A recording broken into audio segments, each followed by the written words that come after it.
என்ன கண்ணா இதெல்லாம்? அவளுக்கு சுய நினைவு திரும்பி என்ன நடந்ததுன்னு சொன்னாள்னா அதை வச்சு உங்க அப்பாவை காப்பாத்திலான்னு நினைச்சோம்.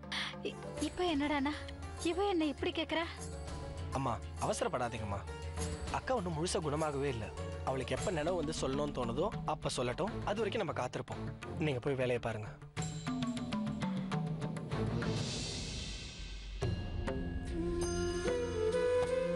ஓம் நமச்சிவாய,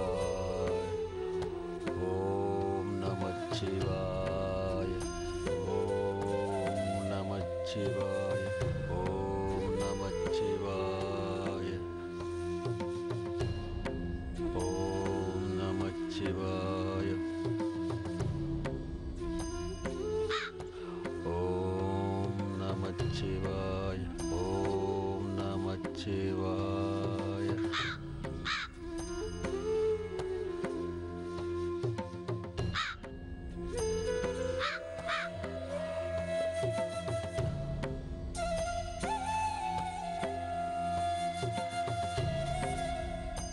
சித்தர் சுவாமி, உங்க கவனம் பூரா எப்பவும் என் மேல இருந்துகிட்டே இருக்கணும். என்னதான் நீங்க பார்த்துக்குவீங்கன்னு நினைச்சாலும், எந்த நேரமும் ஈசனையே நினைச்சு தியானத்துல இருந்தாலும், என் மனைவியும் மகனும் சொல்லிட்டு போன பின்னாடி எனக்கு எப்பவும் என் பொண்ணு ஞாபகமாகவே இருக்கு. மனசுக்குள்ள ஒரே தவிப்பா இருக்கு. நீங்க தான் என் மனசை சாந்தப்படுத்துற மாதிரி ஒரு நல்ல செய்தியை சொல்லணும்.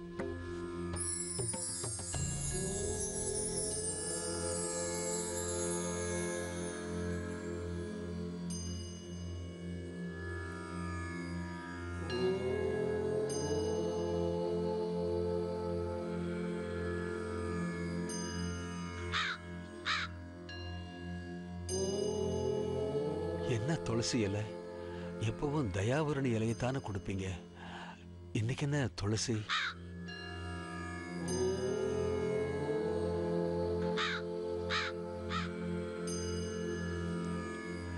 துளசி இலையை கொடுத்து சாமி நமக்கு என்ன சொல்ல வர்றாங்க?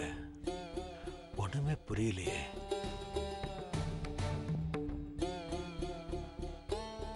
ஓ, துளசிக்கு பிருந்தான்னு ஒரு பேர் இருக்கு.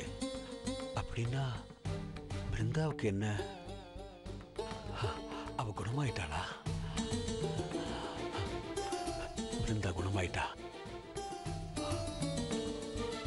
ஈஸ்வரா, அவ எதையுமே சொல்லாம இருக்கணுமே. அப்படி சொன்னா அவ உயிருக்கே கூட ஆபத்தாயிடுமே. அது மட்டுமா? கடவுளே, ஈஸ்வரா, என் மகளை காப்பாத்து.